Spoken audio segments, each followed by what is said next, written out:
अस्सलाम वालेकुम, behजत और शबीर जिलानी। जी, शबीर साहब क्या हाल-चाल है आपके? जी, बिल्कुल ठीक-ठाक। आपकी कॉफ़ी ठीक है?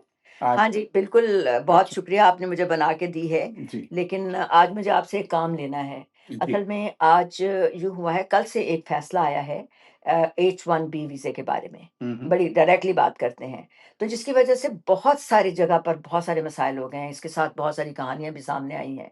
तो मैं चाहूँगी कि अगर आप इस बारे में हमारे देखने वालों को कुछ बताएँ? देखिए, इस सिलसिले में मैं 2 एक कहानियाँ हैं, जो जिनका मैं ज़िक्र करना चाहूँगा। एक तो दिल्ली के अहमद रिज़वी हैं अच्छा, और उन्हें ये अमेरिका की सिलिकॉन वैली में एक जॉब ऑफ़र हुई, H-1B वीज़ा के थ्रू।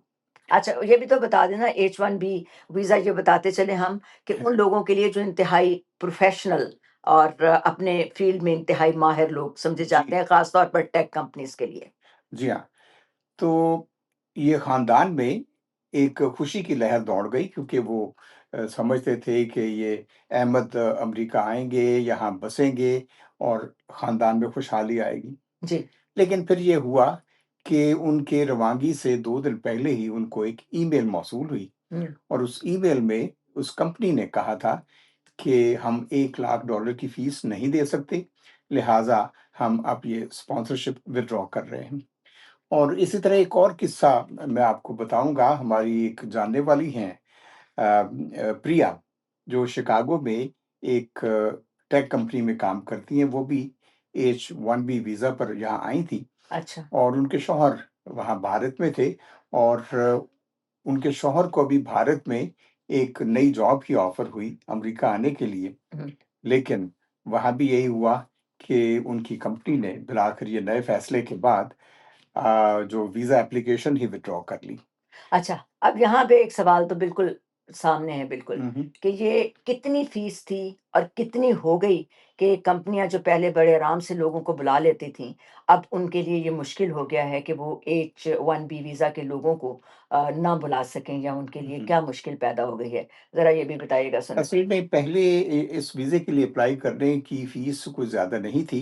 ये तो कोई $260 से शुरू होती थी, लेकिन बाद में कुछ और फ़ीस भी देनी पड़ती थी। ये ज़्यादा से ज़्यादा चंद हज़ार डॉलर थी। अच्छा, लेकिन अब सदर ट्रंप ने एक सदारती हुक्मनामे के ज़रिए इसकी फ़ीस बढ़ाकर $1,00,000 कर दी है।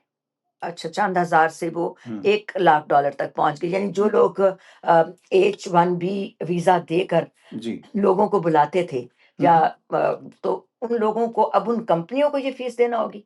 या तो वो कंपनियाँ देंगी या दरख़्वास्त गुज़ार खुद देगा। ये एप्लीकेंट और कंपनी के दरमियान ये एक अंडरस्टैंडिंग होती है और ज़्यादातर यही होता है कि कंपनियाँ चूँकि हुनरमंदों को यहाँ लाना चाहती हैं, जो इंतहाई माहिर होते हैं अपने काम के, जी, तो वो कंपनियाँ तैयार होती हैं ये फ़ीस देने के लिए। लेकिन अब सूरत-ए-हाल ये है कि अब जो अमेरिका में बहुत बड़ी कंपनियाँ जो हैं, जायंट्स हैं, जैसे माइक्रोसॉफ्ट है, गूगल है और इस तरह की दूसरी कंपनियाँ हैं, वो तो ये अफ़ोर्ड कर सकती हैं। जिनको वो वाक़ई चाहती हैं यहाँ लाना काम करने के लिए, जी, उनके लिए वो फ़ीस अदा करने के लिए तैयार हो जाएँगी। लेकिन जो दरमियाने दर्जे की या छोटी कंपनियाँ, आईटी कंपनियाँ, उनके लिए मुश्किल हो वो जाएगा। अफ़ोर्ड नहीं कर सकती, तो ज़ाहिर है कि उनको बहुत बड़ा नुकसान होगा। तो ये कितने वीज़े थे जो दिए जाते थे और किन-किन मुल्कों के ऊपर इसका असर होगा? क्या पाकिस्तान के से भी यहाँ लोग आते थे या ज़्यादातर क्योंकि हाई-टेक जो कंपनीज़ हैं मुझे ये मालूम है कि यहाँ पर अमेरिका में जिन उन कंपनियों में जब देखते हैं हम, तो भारतीय बाशिंदों की तादाद बहुत ज़्यादा होती है। तो कितना ये हिसाब था? क्या तनासुब था? कुछ इस बारे में बताइए सुनने वालों को। जी, बेहजत बात ये है कि अमेरिका हर साल 85,000 के करीब H-1B वीज़े जारी करती है अच्छा। और हैरत की बात ये है कि इन वीज़ों का तकरीबन 72% जो है, वो ओह! भारतीय हुनरमंद प्रोफ़ेशनल जो हैं, उनको मिलता है।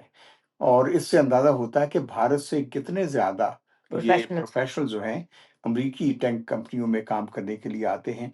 पाकिस्तान की आपने बात की, पाकिस्तान का हिस्सा H-1B वीज़ा में 1% से भी बहुत कम है। ओह! लिहाज़ा पाकिस्तान पर कोई ख़ातिरख़्वाह इसका कोई मनफ़ी असर होने का इम्कान नहीं है। तो क्या ये इस सिलसिले में ज़ाहिर है कि फिर भारत की तरफ से तो काफ़ी रद्द-ए-अमल सामने आया होगा, क्योंकि ये एक बड़ा फ़ैसला है जिससे बहुत सारे भारतीय बाशिंदे मुतासिर होंगे, क्योंकि ये समझ में आती है कि जब यहाँ पर लोग काम करने के लिए आते हैं, हुँ। तो ज़ाहिर है काम करते हैं, तो ज़र-ए-मुबादला भी अपने मुल्कों को वापस भेजते हैं, जिसकी वजह से उस मुल्क में भी बेहतरी की सूरत पैदा होती है और रकम वहाँ पे जाती है। तो किस तरह से रद्द-ए-अमल आया भारत का? जी, सबसे पहले तो भारत की वज़ारत-ए-ख़ारिजा ने फ़ौरी तौर पर रद्द-ए-अमल का इज़हार किया है। उन्होंने कहा है कि ये फ़ैसला इंतहाई संगीन है और इसके इंसानी बुनियादों पर बहुत शदीद असरात होंगे। और इसके साथ-साथ जो भारत की जो ये टेक कंपनी है एक बड़ी नेस्कॉम, उसने ये कहा है कि इस फैसला अगर ये करना ही था, तो इसके लिए कोई ट्रांज़िशन पीरियड देना चाहिए था। एक ही दिन में ये फैसला कर देना और उस पर उसका इत्तलाक अमल भी कर दरामद कर देना जो देते हैं। है, इससे बहुत हलचल फैल गई है। जी हाँ, इसके बारे में हमने काफ़ी वो खबरें सुनी हैं कि बहुत सारे लोग जो जहाज़ों में बैठकर अपने मुल्कों को वापस जा रहे थे छुट्टी गुज़ारने के लिए, हाँ। जब उनको पता चला कि ये फ़ैसला हो गया और एक ही दिन में इसकी इसको अप्लाई कर दिया जाएगा, एप्लीकेशन इस पे हो जाएगी, अमल दरामद इस पे हो जाएगा, तो उन्होंने वापस जाने जाने से उन्होंने अपने जहाज़ों से कहा कि हम लोग नहीं जा रहे, हुँ, हुँ। हमें वापस उतरने दीजिए। क्योंकि उनको ये पता था कि अगर एक दफ़ा वो चले जाते हैं, तो वापस आना उनके लिए काफ़ी दुश्वार हो जाएगा। तो इस तरह की काफ़ी कम चीज़ें सामने आई हैं। जी, ये थोड़ी कन्फ्यूज़न थी उस वक़्त क्योंकि फैसले की तफ़सीलात सामने नहीं आई थी। ये जब तफ़सीलात सामने आईं तो पता चला कि जिनको ये वीज़ा मिल चुका है जी, और जिनकी जॉब शुरू हो चुकी है, उस पर इसका कोई असर नहीं होगा। अच्छा, ये उनके लिए है जो नए नए एप्लीकेंट हैं। नए लोग आएँगे। तो मसलन इस फैसले से पहले जो लोग यहाँ पर मौजूद हैं, हुँ, उनके ऊपर इसका कोई असर नहीं पड़ेगा। तो लेकिन क्या ये फैसला आने से इस कदर हलचल हुई थी जी, कि इससे अफ़रा-तफ़री फैली, बहुत सी कन्फ्यूज़न हुई और जो लोग जहाज़ में शिकागो आए थे मिसाल के तौर पर और दूसरे शहरों में आए थे यहाँ की टेक कंपनी में काम करने के लिए, उनमें उनको काफ़ी ये कुछ इम्प्रेशन मिलने लगा कि अगर वो यहाँ रुक गए, तो उन्हें फ़ौरी तौर पर डिपोर्ट कर दिया जाएगा। लेकिन बाद में पता चला कि ऐसा कैसा नहीं नहीं। है।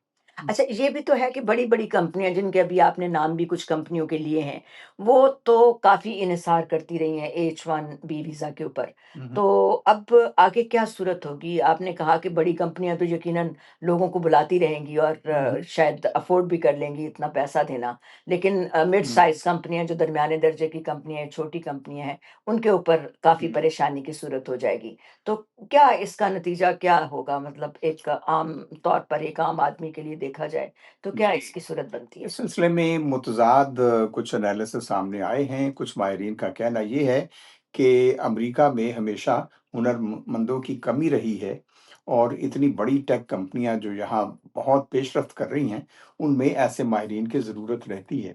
और अगर ये इस तरह की सूरत पैदा हुई, $1,00,000 फ़ीस हर कंपनी अदा करने के लिए तैयार नहीं होगी, तो फिर ये जो 85,000 के करीब हर साल H-1B वीज़ा इश्यू होते हैं, जी, इनकी तादाद महदूद हो जाएगी, शायद ये 20-25 हज़ार तक हो जाए अच्छा, और इस तरह अमेरिका में हुनरमंदों की और प्रोफ़ेशनल्स की कमी होगी, जिसका फ़ायदा फिर यूरोप और जापान और ऑस्ट्रेलिया जैसे मुल्क उठाएँगे और वो कोशिश करेंगे ऐसे प्रोफ़ेशनल्स को अपनी तरफ खींचने के लिए। अच्छा, लिहाज़ा नुकसान सिर्फ़ भारत का नहीं, अमेरिका का भी होगा। अच्छा। लेकिन इसके साथ-साथ बैज़त अगर हाँ जी, देखें तो दूसरी तरफ ऐसे लोग जी, जो सदर ट्रंप के इस फैसले की हिमायत करते हैं, हुँ, उनका ये कहना है कि ये अंदरूनी तौर पर जो अमरीकी हुनरमंद और प्रोफ़ेशनल्स हैं या बन रहे हैं, उनकी हौसला अफ़ज़ाई होगी और इस तरीके से अमेरिका में जो कमी है, वो अमेरिका के अंदर रहने वाले माहिरीन से पूरी हो सकेगी।